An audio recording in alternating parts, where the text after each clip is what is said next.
Di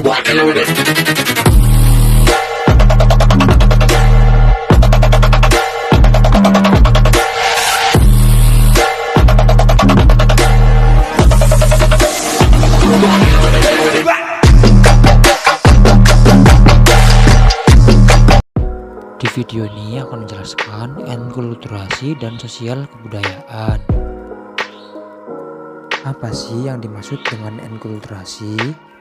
Manusia lahir ke dunia dalam bentuk bayi yang tidak tahu apa-apa, tidak memiliki konsepsi dunia, tidak bisa berbahasa, dan bahkan tidak mengerti konsep moralitas. Namun kemudian mereka tumbuh menjadi pribadi yang berkarakter sesuai dengan budaya, lingkungan, dan pendidikan yang ia dapat.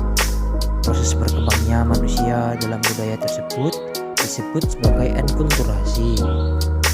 Sedangkan menurut Adamson Hobel beranggapan bahwa enkulturasi adalah proses mempelajari, menginternalisasi, dan mengenkulturasi budaya secara disadari maupun tidak disadari.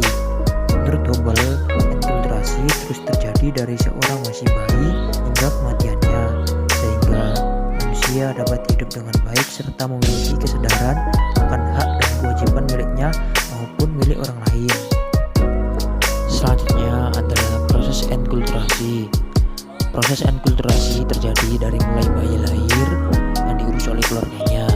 Kemampuan motorik dan bahasa bayi akan tumbuh sesuai apa yang diajarkan oleh orang tuanya.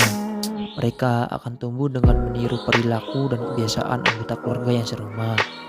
Dan beranjak usia kanak-kanak, mereka akan mulai mempelajari budaya dari lingkungan tempatnya tinggal, seperti sekolah dan tempatnya bermain.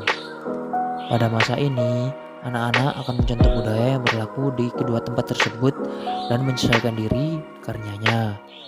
Enkulturasi tersebut akan terus berlangsung selama manusia masih hidup. Mereka akan pelajari budaya apa yang terjadi di lingkungannya dan menyesuaikan diri dengan hal tersebut. Mereka menjadi tahu mana hal baik, hal tidak baik, dan hal yang melanggar hukum.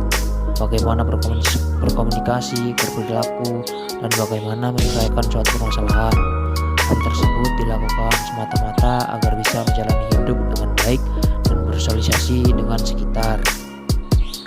Untuk contoh dari enkulturasi, hal yang paling mendasar dari enkulturasi adalah bahasa.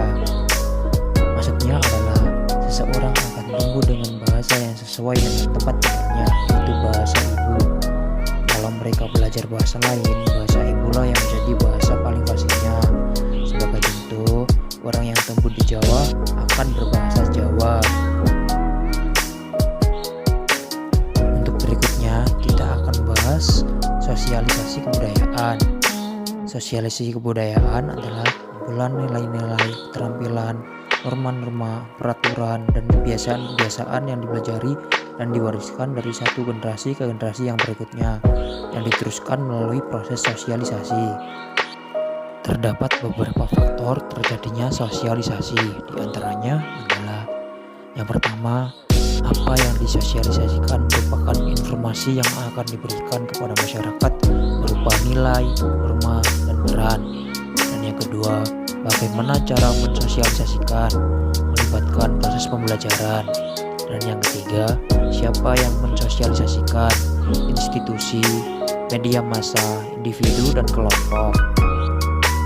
Fungsi dari sosialisasi dapat dilihat dari dua sudut pandang. Yang pertama, sudut pandang individu.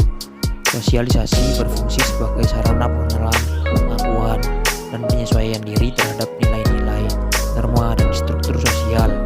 Dengan hal tersebut, seorang individu bisa menjadi masyarakat yang baik, di mana masyarakat baik adalah warga yang memenuhi harapan umum warga masyarakat lainnya. Dan yang kedua, sudut pandang masyarakat.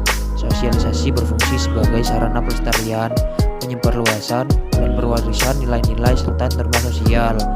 Nilai dan norma terpelihara dari generasi ke generasi dalam masyarakat tersebut.